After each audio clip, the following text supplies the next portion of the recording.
Hello, everyone, and welcome to today's World Heart Federation webinar on Cardiorespiratory Crossroads, integrating influenza, coronavirus, and heart health.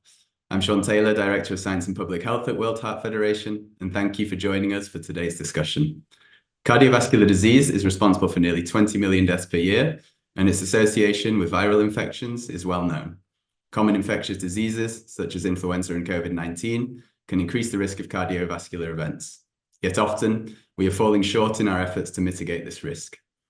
This webinar will explore the continuum of care for viral infections, from prevention to testing and treatment, and will shed light on how the cardiovascular risks from viral infections can be better understood, managed, prevented, and treated.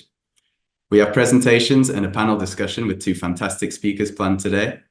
Dr. Kavita Singh, epidemiologist and senior research scientist at the University of Heidelberg, Germany, and the Centre of Chronic Disease Control in India, will present results of the World Heart Federation long COVID study and discuss the impact of COVID-19 vaccination and clinical outcomes on mortality.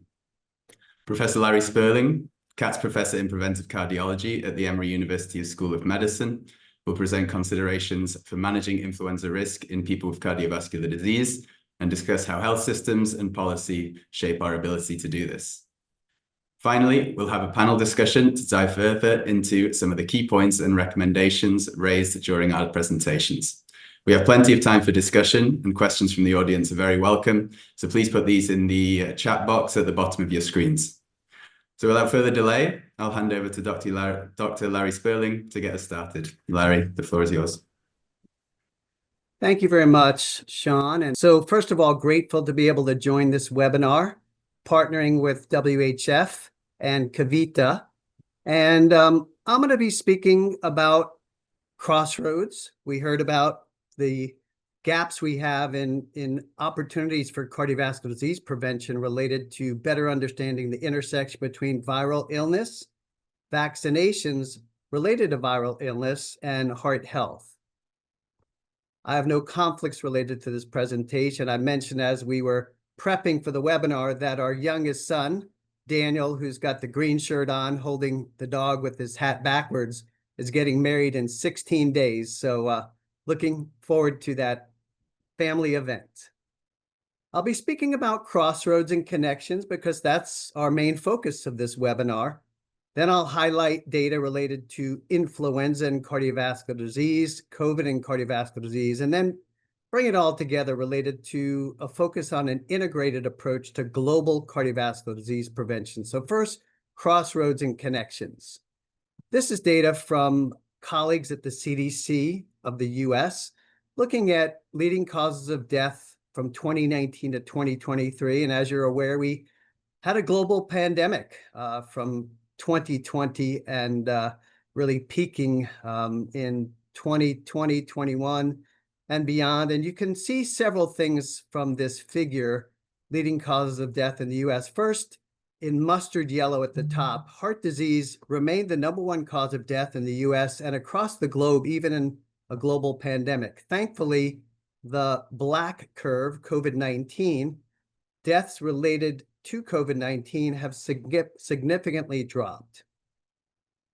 This is a paper we published a decade ago, and it really focuses on our understanding of the health disease continuum. And we often encounter diseases, especially in cardiovascular disease management, at a late stage. But it's really important that we better understand, better focus on the upstream factors, understanding health promotion and disease prevention. We published this paper recently in the Lancet Regional Health, and intentionally, we in this paper highlighted the silos that we have in public health, in healthcare delivery, and we often separate infectious diseases and chronic conditions. But in this paper, we point out that these are very interconnected, these crossroads that we'll be speaking about today. We must pay attention to social determinants or social drivers of health, equally important to traditional risk factors for cardiovascular disease, where individuals work, live, play, our work environment, our food environment, our transportation environment, and actually the physical environment, the geographic environment. And that as we think about these interconnections, we need to think and remember that health is local, and health care delivery and healthcare solutions can be thought of at a country level, a local level, or at a community level. Well, I hope we've learned, I'm not quite sure, to be honest, important lessons about converging syndemics. You know, the COVID-19 pandemic was a setup of a global population that lacked health overall, so a significant burden of chronic disease, health disparities being tipped over by a viral challenge, COVID-19, and the consequences thereof. So now a little information about influenza and cardiovascular disease. Viral illnesses in general, but influenza is a great example, increase the likelihood of cardiovascular presentations like acute coronary syndrome, stroke, hospitalization, heart failure. I'll go into it a little bit more, but there's many mechanisms that relate to this. Supply-demand mismatch, increase in cytokines, risk for plaque destabilization. And we know that among adults hospitalized with influenza, heart disease is among the most common of underlying conditions. In this review paper, it looks at the potential cardiovascular complications of influenza, a prothrombotic state, endothelial dysfunction, risk for myocarditis, heart failure, myocardial infarction, electrical compromises, that central core of inflammation, release of cytokines, and then the supply-demand mismatch. For years now, there's been a class 1 recommendation for secondary prevention to have an influenza vaccination. There's strong data to suggest that MI is 6 times greater within a week of influenza infection, and that influenza vaccination reduces the burden of influenza-associated illness in the range of 15 to 40%. So really, when we discuss influenza vaccination, this is a strategy for heart disease prevention, just like stopping smoking or treating your blood pressure, other guideline-directed approaches. And we should be ready each and every influenza season. So at least in the Northern Hemisphere, you know, this is flu season right now. But in the Southern Hemisphere, we flip the flu seasons. Data from the CDC reports that, you know, each year, the burden of influenza changes. There's some peak years, and we certainly have many medical visits and hospitalizations and deaths every single year that are influenza related.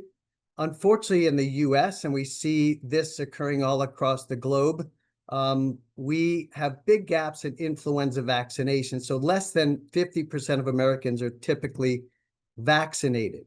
In this meta-analysis from JAHA, 16 trials, 230,000 individuals, median follow-up about 20 months.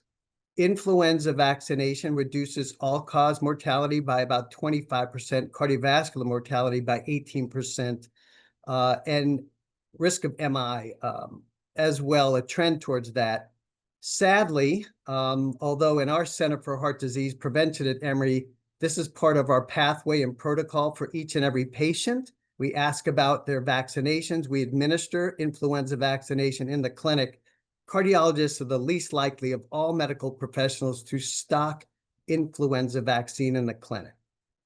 The IAMI trial, which was published several years ago, was a double-blind RCT, 2,500 individuals with recent hospitalization for MI, high-risk CAD. And so we know that administering a flu vaccine, even in the hospital after a cardiac event, is safe, it is effective.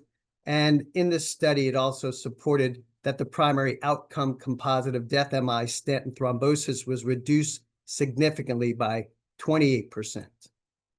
In this updated meta-analysis, I'm just showing you how the data is very consistent, that we see across the board similar reduction in MACE, cardiovascular mortality, all-cause mortality, and risk for MI. Well, in the US, but I know globally as well, there are disparities in influenza vaccination access and uptake. This is CDC data. And we see, unfortunately, people who are of Black origin, Hispanic origin, less likely to get flu vaccine, as well as American Indian and Alaskan natives. In this paper from several years ago, looking at a cross-sectional analysis of medical expenditure panel in the US, also highlighted these disparities in influenza vaccination, looking at younger people living with cardiovascular disease. So this population had ASCVD. The younger, non-Hispanic, Black, and Hispanic uninsured, those with no regular care, were least likely to receive an influenza vaccination. And then as we add these characteristics, there was cumulative concern. And then this data was extrapolated to the US population. 1 out of every 3 people living with ASCVD, accounting for 7.5 million Americans, were not getting a flu vaccine, with greater odds of those who were from disparate populations. And then in this editorial, we commented that this is really an opportunity to extend cardiovascular disease prevention to millions of Americans. If we extrapolate this on a global level, we likely are talking about many, many, millions of individuals. Well, now transitioning to COVID and cardiovascular disease, in March of 2020, we learned quickly the impact and spread of COVID-19. Initially, we thought it was a respiratory illness, but we very quickly learned that this could be a systemic disease affecting many parts of the body, including the heart and vascular system, underlying inflammation, coagulation abnormalities, impaired metabolism. And I like to think in this really well-done paper in Nature Reviews Cardiology that there's a bidirectional relationship between cardiovascular disease and COVID-19. Those living with cardiovascular disease and higher risk are at greater risk of COVID-19 related sequelae and consequences, and vice versa. COVID-19 can affect all parts of the cardiovascular system. For 5 years, I served as the executive director of the CDC CMS Million Hearts Initiative for our nation and the US.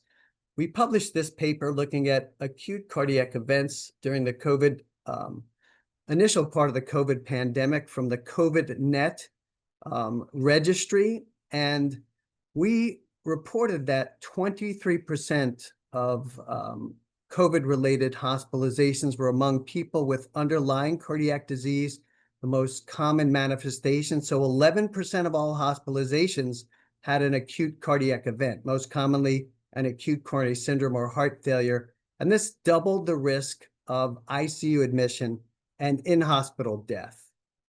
Well, we know that there's no vaccination that's perfect. We wish all vaccinations were 100%, in terms of their efficacy without any side effects. But when we discuss vaccinations, we should always discuss the indications, the benefits, the potential risks and side effects. And with the COVID-19 vaccine, I was part of a team that reported in JAMA the risk of COVID vaccine-related myocarditis, typically seen with the second dose of the mRNA vaccines, more common in young men, but predominantly a very self-limited illness when there was myocarditis. And an important take-home message from our paper and in this review from Jack, that for every age, gender, and ethnicity, the benefits of COVID vaccine greatly outweigh the risks. There is some data, and I know Dr. Kavita Singh is going to speak about some of this as well, some very important data that's suggesting that COVID vaccination is protective as well. So a strategy for cardiovascular disease prevention. This paper in 1.9 million individuals followed 180 days post-COVID infection between March of 2020 and February of 2022 demonstrated a risk reduction if individuals were fully vaccinated or even partially vaccinated for cardiovascular illness. Another paper here out of a Korean national registry 230,000 individuals. Early on during the COVID pandemic, the primary outcome was AMI and stroke. Fully vaccinated, significant risk reduction, and significant risk reduction in AMI and stroke. We'll hear some about the WHO long COVID study. Long COVID, at least in the first waves of COVID, we thought about 1 out of every 10 people had long COVID manifestations. I was part of the NIH Recover initiative to better understand long COVID. We know long COVID can certainly present with many cardiovascular related symptoms, tachycardia, palpitations, chest pain, dyspnea, autonomic dysfunction. Still trying to understand some of the potential mechanisms of this: immune dysregulation, triggering of latent viruses, endothelial dysfunction, mitochondrial dysfunction, and I mentioned the autonomic dysfunction. A team that I amongst the very first to ever report cardiovascular concerns in those hospitalized with RSV viral infection. And in this paper, we looked at hospitalized individuals, and 22% of patients who were hospitalized for RSV, age 50 and older, 22% had some cardiac-related concern, most often heart failure, but also risk for acute cardiac events. So we should think about viral vaccinations across the board as potential strategies for cardiovascular disease prevention. And this is just from a table in our study showing the relative risk increase of acute cardiac events and mechanical ventilation and death among those hospitalized with RSV. So as we bring it together, national societies have recognized the importance of vaccination as a new form, although it's not new, but at least we're broadcasting this broadly, the WHF as well, as a form of cardiovascular disease prevention. So in this ESC, cardiovascular disease clinical statement, the authors describe vaccination as the 4th pillar of cardiovascular disease prevention. We talked about pathogenesis, the viral illnesses that can affect the heart, the bidirectional relationship, the importance of vaccination in everybody, healthy individuals as well, but especially in susceptible risk groups, and the potential for risk reduction.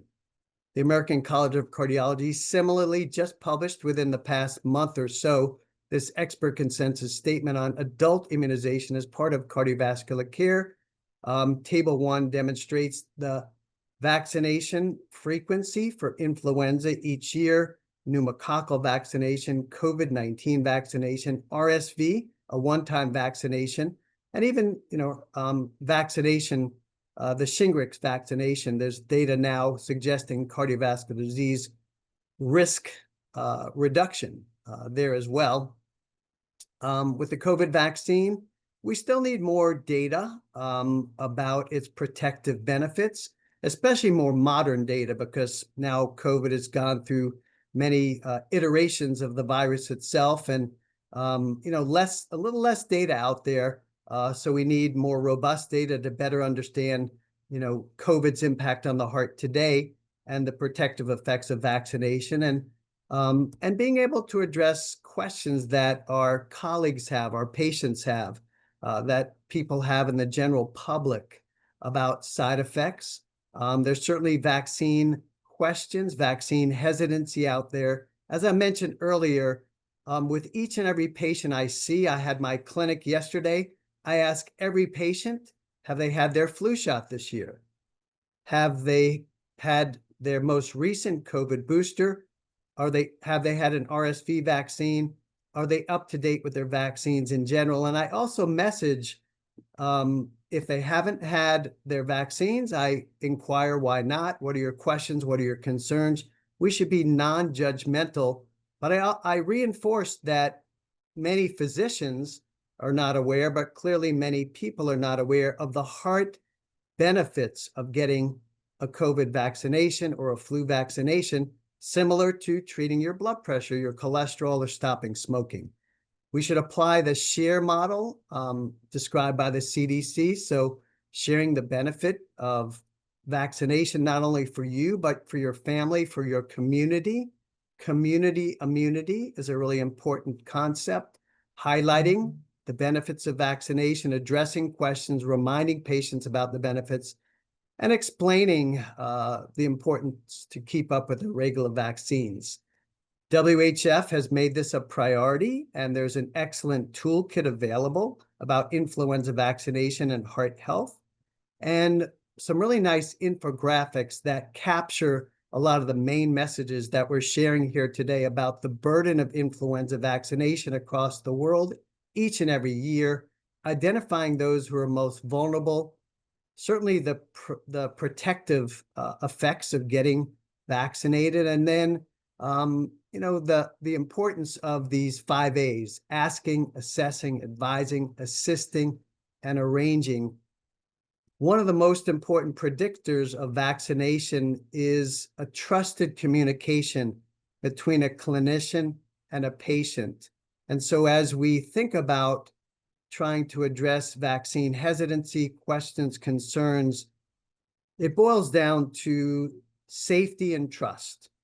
And this is important for organizations like the World Heart Federation to convey not only important public health messages, public policy messages, but this safety and trust message really is critically important at each and every level.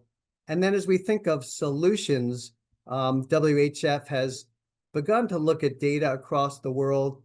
There's some populations where influenza vaccination is adapted and adopted at a higher level. So learning locally how we can address unique challenges to specific cultures and communities and their concerns. So we have to adapt on a global level, but we also have to adapt on a local level. So with that, I'm going to close. I thank you so much for inviting me to participate.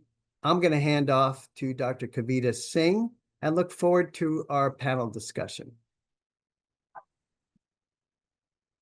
Thank you so much, Dr. Sperling, for that excellent presentation, very insightful, and you really presented the global evidence on the crossroads of infections and cardiovascular diseases, importantly, the bidirectional relationship between cardiovascular diseases and COVID-19, and the co-benefits or the importance of COVID-19 vaccination that outweighs the risk.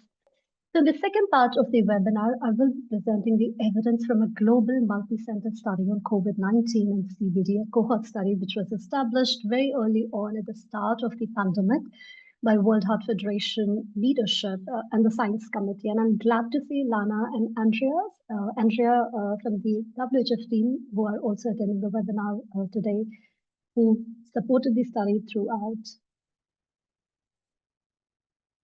So this study, the World Heart Federation COVID-19 and cardiovascular disease study, aimed to basically bridge the evidence gap or the research gap at the very start of the pandemic. We conducted a scoping review, and here's the highlight or the summary of the review, which showed important gaps in evidence that we had known around the COVID-19 pandemic and its effect on cardiovascular disease outcomes or complications, where you can see across all the regions, WHO regions, less than 5% of the evidence then when we started the study existed from other regions like Southeast Asian region or Africa region.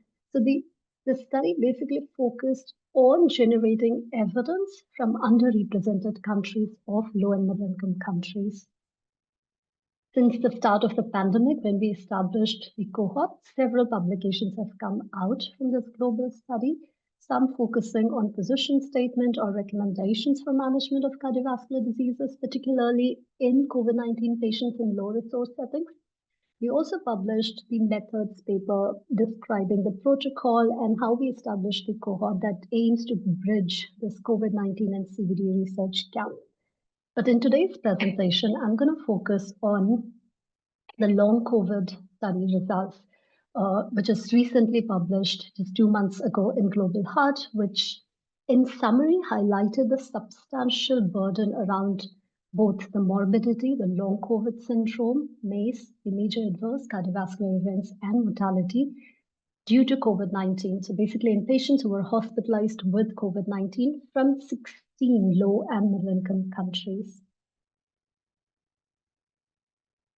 So we know that, and as already highlighted by Lawrence in his talk, that long-term adverse consequences of COVID-19 affect many organ systems, and this requires the identification as well as appropriate care of diverse symptoms, right?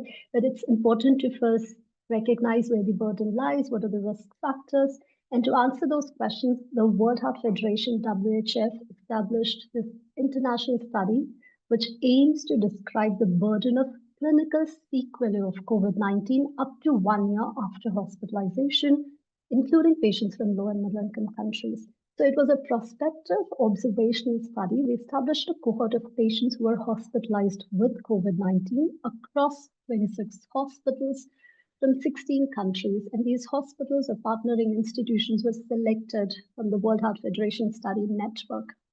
For this long COVID study, we started recruitment later on in Jan 2022, and we continued follow-up. We followed up these patients up to 1 year, and the follow-up visits were completed in February 2024. In total, we recruited 2,500 patients who had confirmed diagnosis of COVID-19 infection and who were hospitalized. So these were severe patients who required hospitalization after infection. So what were the objectives of this study? It had two main objectives. First, our goal was to describe and determine the short term at 3 months, medium term at 6 months, and long term 9 to 12 months clinical sequelae or outcomes of COVID-19 hospitalization. Second, our aim was to explore the association between COVID-19 infection and clinical outcomes, including mortality. We also wanted to understand the socio-demographic characteristics, lifestyle factors, pre-existing comorbidities, and severity of acute illness, as well as COVID-19 vaccination across countries.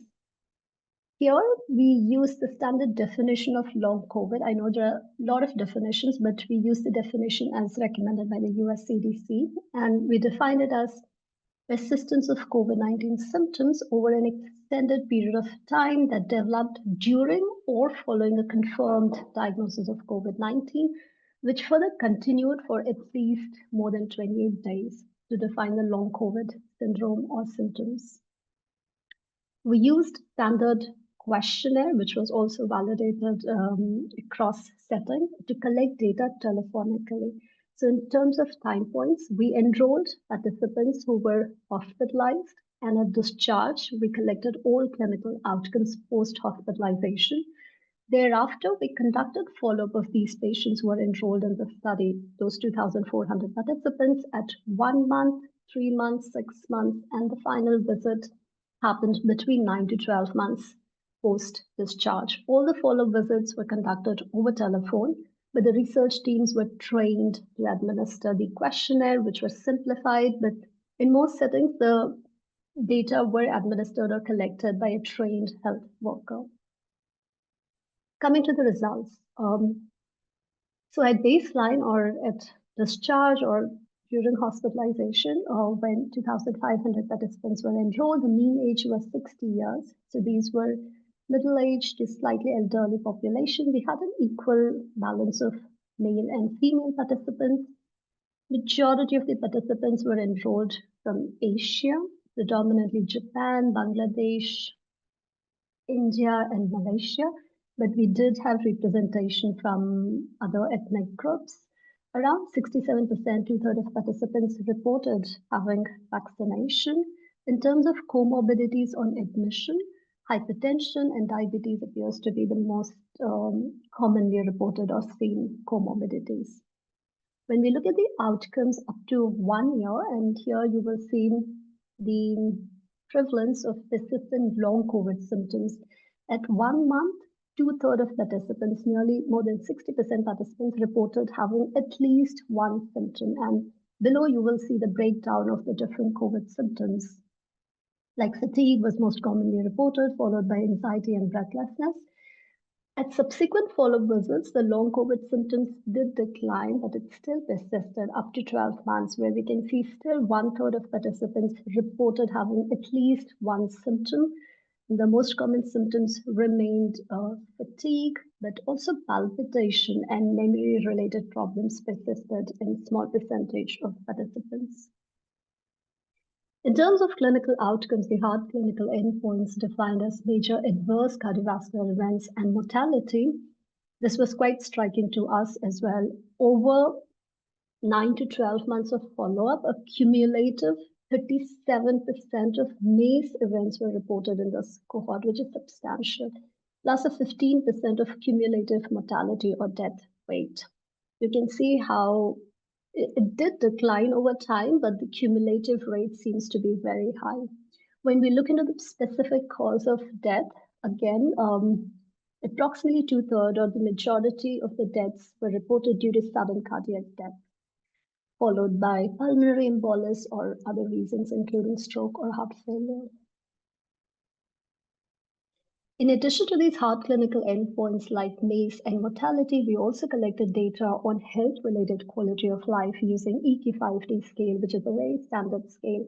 And here we are showing moderate or severe problems in quality of life across the 5 dimensions, which are shown in different colors like mobility, self-care, usual care, pain or discomfort, and anxiety and depression. And you can see even at subsequent follow-up visits, although the problems, moderate to severe problems in health-related quality of life declined, but still a small percentage, up to 10% to 19 or 20% of patients still reported having moderate or severe problems in quality of life. In this cohort, we also collected data on new onset disease, which is new evidence. There were other papers, mostly from high-income countries, that showed that COVID-19 infection also resulted in new onset hypertension or diabetes.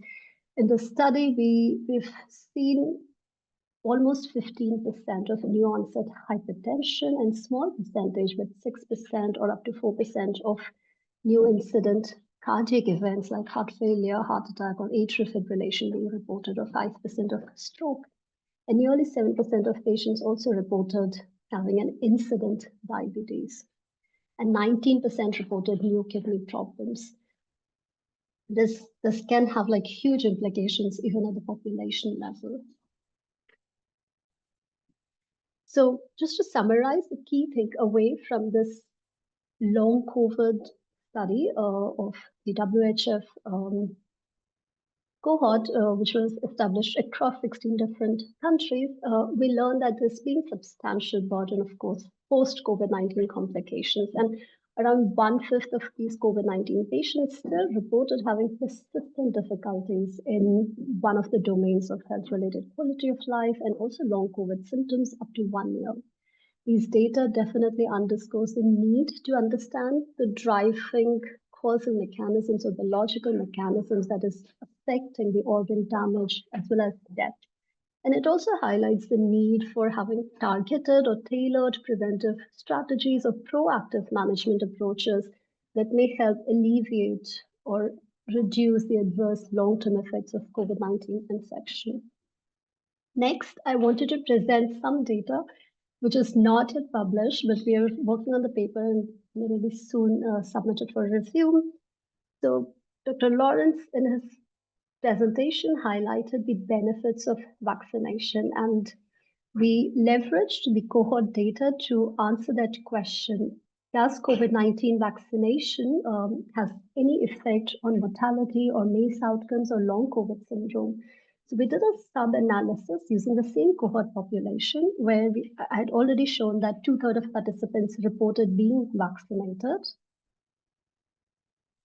So we then looked into their baseline characteristics and clinical outcomes. Here you will see there is no difference between vaccinated and non-vaccinated patients for most of the characteristics or comorbidities, except this is a known fact that most participants from LMICs or a greater percentage of patients who were enrolled in the study from low and middle income countries reported being vaccinated compared to upper middle income countries or high income countries.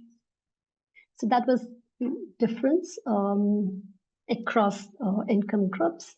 But when we look at the COVID-19 symptoms on admission by vaccination status,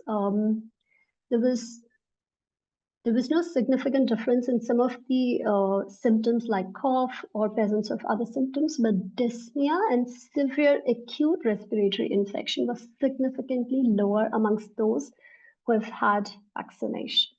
So this looks like very important and powerful finding to promote the uptake of COVID vaccination.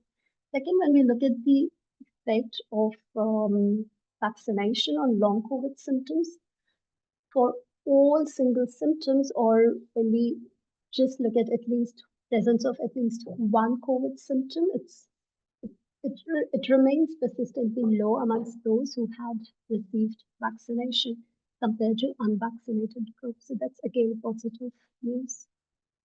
In terms of mortality, at all time points and visits, so in the first part of the analysis, I showed that the mortality persisted, an overall cumulative mortality of 15% in this cohort. When we break down the results by vaccinated or unvaccinated group, people who had received a vaccination, the mortality rates were almost half or lower, and it was significantly lower at each time point, from in-hospital mortality up to 9 to 12 months. And here we are showing the results from the multivariate adjusted regression model, where the odds ratio remains significantly lower for the vaccinated group compared to the unvaccinated group. So again, it adds evidence for the benefits or positive effects of vaccination, COVID vaccination. Second, coming to the MACE outcomes. So vaccination didn't just have an impact or good positive effect on reducing long COVID syndrome or symptoms or mortality, but it also reduced the MACE outcomes. And at discharge particularly, and at 1 month, it was statistically significant. People who had received COVID vaccination had substantially lower or significantly lower risk of MACE, major adverse cardiovascular events, compared to unvaccinated group. What is driving the mechanisms behind it needs to still, we still need to understand it better, but this, from this cohort data, this looks like a positive finding. So just to conclude, the overall interpretation or summary from this sub-analysis, where we looked at the effect of COVID-19 vaccination and effect of COVID-19 vaccination on clinical outcomes, these data do suggest some sort of long-term protective effect of vaccination in terms of reducing morbidity, particularly amongst severely infected COVID-19 patients after hospital discharge. And vaccinated patients also exhibited significantly lower rates of mortality during hospitalization, which continued throughout the follow-up visits. However, a substantial proportion, around 22% of COVID-19 patients, still experienced long COVID syndrome after 1 year follow-up, which also points to the fact that we need some proactive management strategies post-COVID to take care of long COVID symptoms. I would like to present thanks, and we are incredibly grateful to all the teams who collaborated on this study and contributed their hospital level data for this analysis. Thank you so much, and I'm happy to take any questions. Thank you very much, Kavita and Larry, for those excellent presentations. I think we've covered a lot of ground, and there's plenty more that we can get into. Luckily, we have a good 20 minutes for questions, so I've got plenty to ask, but also just want to remind our audience, any questions you would have for Larry and Kavita, please do put them in the chat box. We're very keen to hear what you'd like to know, and to make sure we address that too. But maybe to start with one question, Kavita, I'd like to come to you first. You mentioned about the obviously the very high rates of cardiovascular events observed during the follow-up, but also high rates of other problems observed in the study. Which populations are at highest risk of developing long COVID syndrome and related cardiovascular diseases? And what would you say patients and healthcare providers need to keep an eye out for in terms of timely diagnosis and treatment? Thank you, Sean, for that question. And sorry, I couldn't go in depth of the results from the regression analysis, but this paper is being published now in Global Heart, and those who are interested can take a deep look. So the factors that we learned were related or were associated with higher risk of mortality or even long COVID symptoms were, yes, increasing age. Elderly population compared to younger population were at higher risk. Male compared to females were again at higher risk, and those with pre-existing comorbidities, including hypertension, diabetes. We did see patients who had pre-existing kidney, renal-related problems or chronic kidney disease were also at higher risk of reporting these persistent long COVID symptoms or even mortality outcomes. Yeah, excellent. In terms Thank of you. preventive approaches or earlier timely diagnosis, I think focusing on higher risk group is important for sure, like based on these risk factors, those with pre-existing conditions. And for prevention, I think the standard remains same, right? If you have infection or if you have symptoms, testing it once at least, it's important, or staying at home, and then layered prevention approach. There's good evidence that suggests that COVID vaccination is effective, or it does provide protective effect, right? So COVID vaccination and additional masking and social distancing, I think if you have infection, definitely helps. Excellent. Thanks a lot, Kavita. And yeah, definitely there's a lot of information from the study in the paper in Global Heart that obviously can't be presented in such a short time frame. So I'd encourage everyone to go and read that paper and see all of the insights that came from that. Larry, coming to you, I think you mentioned about the cardiovascular risk reduction, obviously, that's conferred by vaccination, and Kavita's talked about it in depth too. Can you comment on variations of vaccine uptake around the world, and in your opinion, how those vary by populations and how that should kind of inform our response and the strategies we're putting in place? Sure. There was a really nice study done by WHF that looked at 5 or 6 populations around the world, and not surprisingly seeing differences in uptake in vaccination rates for influenza. We see similarly some certainly wide ranges of uptake in COVID-19 vaccination. There are many factors that affect this. Just access to vaccination, especially in low and middle income countries. The cultural concerns. We mentioned concerns about vaccine hesitancy. And so it's really important that we continue to gather data like WHF is doing, because during the first waves of COVID, we were all locked down, first of all. We had so many, unknowns. And so we were in this very, not only public health crisis, but it was a natural experiment occurring real time. We need more modern data, though, to better understand. I've counted myself, and I honestly, I think I've had 11 COVID vaccines if you've kept up with all the boosters over time. And as I ask my patients about COVID vaccinations, they're not keeping track themselves. They say, well, I think I had a few, back in, early on when the vaccines were available, but trying to see if people are keeping up with the latest boosters, because those latest boosters are trying to do a better job in matching the viral strains that are out there. COVID's tricky, just like influenza is tricky. I mean, wouldn't it be wonderful if we had a one and done vaccine for influenza and COVID, but we don't because the strains keep changing. And COVID is especially tricky because influenza, we kind of refer to it as a seasonal illness. And so, at least in the Northern Hemisphere, we look to the Southern Hemisphere each year. What are the strains? What's the burden? And we can use that to predict the influenza season coming our way. For COVID, initially we thought maybe there was some seasonal variation, but the dips and plateaus are still very hard to predict. We really need more data today. The data from WHF is striking about long COVID. I mean, 20% plus long COVID symptoms. Most people have immunity to COVID in some way now. I mean, they've either had COVID illness, they've had it multiple times.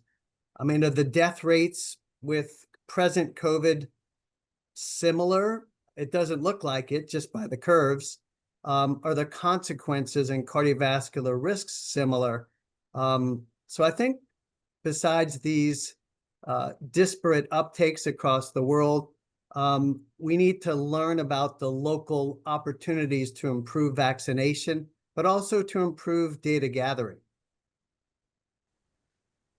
Thanks, Larry. It's a great response. And just looking at some of the questions we're getting coming in the chat now, I think maybe to take one of those, there's an interesting question from Axel, who is asking about the role of cardiologists in vaccinating specifically. And I'd like to hear from you both on that potentially, because I know you both worked on this kind of question on care integration and the health system setup for vaccine delivery. And is there a specific role for cardiologists, but also how does that sit in within the kind of broader continuum of care that we have across different health systems? So maybe Larry, if you continue, and then Sure. Kavita, you can take it after that.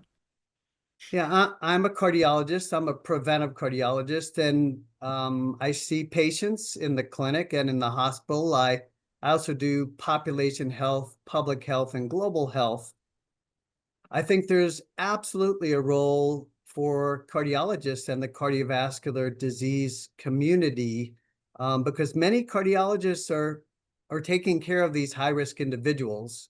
So just like talking about optimizing therapies and counseling patients on all kinds of things cardiologists usually do, it's very important that they build into their clinical encounters in the clinic and in the hospital questions related to vaccination. Most cardiologists do not think about this, to be honest. And so it is really great that the ESC has come out with an important statement about the fourth pillar, that the American College of Cardiology, the American Heart Association, recognize the importance of the cardiovascular community in contributing to this great opportunity for cardiovascular disease prevention. And I come back to the central core of safety and trust. And many patients have a trusted relationship with their cardiologist and their cardiovascular care team.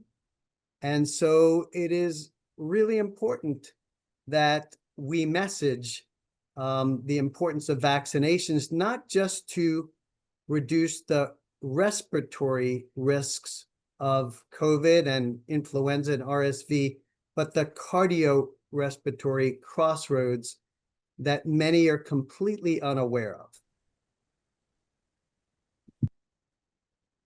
Thank you, Larry. And Kavita, would you like to add to that? Yes, just wanted to add on to that and maybe contextualizing it to low resource settings. I absolutely agree that cardiologists can definitely take an important step and role here for patient education and using those opportunities where they have patient interaction to provide more insights on the importance of influenza vaccination, COVID vaccination, and how it reduces the risk. But however, in low resource settings where we have acute shortages of specialists, right, and cardiologists, I think there's also a role of involving primary care physicians or other teams like nurses and other healthcare workers to complement, right? And many a times, maybe these patients who are at high risk, including CVD patients, are seen by GPs or general practitioners or family medicine practitioners, right? They can also take an active role in terms of providing the information and providing an opportunity for patients to take the informed and educated decision to go for vaccination. Because I think over the years, we know the evidence for influenza vaccine is also strong in terms of reducing cardiovascular risk, but the uptake of vaccination has been poor due to a variety of challenges. So we would need like multiple approaches to target this and to improve the uptake of vaccination. Thank you, Kavita. I think those are really important points and show that we really need the systems perspective when we're looking at this, and to be acting at different levels and also well contextualized within the place that we are working. So we're getting a little close to the end. I've still got some questions I'd like to cover. So maybe Larry, coming back to you and staying on the topic that we've touched on a little bit about communication with patients and how healthcare professionals can be doing that. But looking now more to acute infection, how can healthcare providers best communicate about difference between immunization as a preventive measure and the treating of infection and symptom management, especially for new infections such as COVID? Sure. So in terms of acute infection, identifying those at highest risk is very important, because we do have acute treatments to address influenza and COVID. And so weighing the potential benefits of acute treatment versus, the consequences of acute illness. We certainly want to prevent, whenever possible, hospitalization, ICU admission, acute events, and death. And we can do that by quickly identifying a viral illness. We often have these triple or quadruple swabs to identify a viral panel. So it's important that a patient having viral symptoms, Kavita already mentioned, trying to isolate themselves, which, I think some of the policies are confusing right now. I mean, do you go to work? Do you wear a mask? Still wearing a mask in the general public, especially if you have viral symptoms, washing your hands, watching your distance is beneficial. But feeling comfortable if you're having viral syndromes, especially if you're a high-risk individual, to be diagnosed and treated. And then the chronic complications, I mean, it still is striking about the new onset diseases Kavita pointed out. I mean, the consequences of new onset diabetes, new onset hypertension. It's important that clinicians also take a history in a patient who's coming in with cardiac symptoms, asking them, have they had a recent viral illness? When was the last time you had COVID? Because this is very relevant in terms of the clinical decision-making. Fully agree that we need, trusted partnered care with our patients, but systems approaches are really, really important. And we must try to, execute at a systems level as well. Thanks very much, Larry. I think that's a very interesting response. And I think, unfortunately, we probably only have time for one more question. So I'd like to take another from the audience. And we have a really interesting question from Joanna, who's asking about let's say that the one most effective step health systems could take in the next 3 to 5 years to make flu and COVID vaccination a routine part of cardiovascular prevention. And I'd maybe add to that, if it's not too tricky, what would be for you one of the major knowledge gaps that we have, either in terms of clinical management or in terms of implementation of what we know, that we should be focusing on in terms of our research and focus in this area over the coming years. So perhaps, Larry, I can ask you to continue with that, and then Kavita, the same question to you as well.